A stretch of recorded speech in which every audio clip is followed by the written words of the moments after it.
Begin with Ebola. The fifth American infected in West Africa will arrive in Nebraska this morning for treatment. Ashoka Mukpo will be placed in an isolation unit.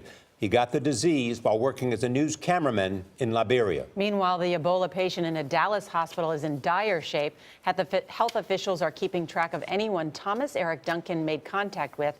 In a moment, we're going to talk to CDC Director Tom Frieden about stopping the spread of Ebola. But first, Manuel Bojorquez in Dallas is tracking the first victim diagnosed here. Manuel, good morning. Good morning. We've learned 7 healthcare workers and 3 family members are considered to have had the closest contact with the patient while he was sick. They are being closely monitored, and so far none has shown symptoms.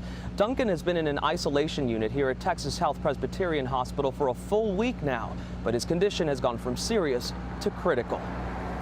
Hazmat crews covered from head to toe did another sweep of the apartment Sunday where Thomas Eric Duncan stayed before he was taken to the hospital.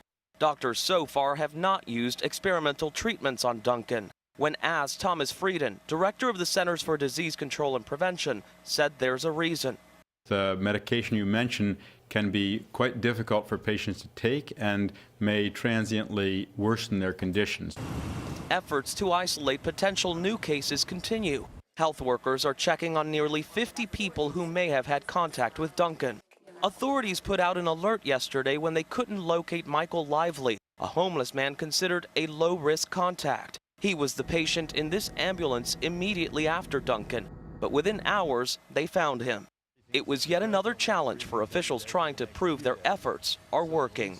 I'm absolutely confident that we will stop Ebola from spreading here. Judge Clay Jenkins, Dallas County's top administrative official, has emerged as the face of the response, choosing to visit quarantined family members without protective gear, and even driving them to a new location, an isolated home in an undisclosed gated community, to calm public fears. There's zero chance you're going to get Ebola from being near an asymptomatic person.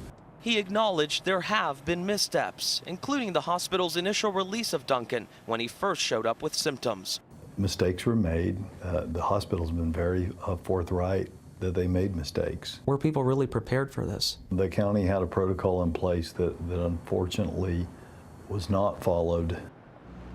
Exactly why Duncan was initially released is still unclear. At first, the hospital said there was a flaw in the way electronic records interacted, but later said there was no flaw in their system and the medical team did have access to information that Duncan had come from Liberia.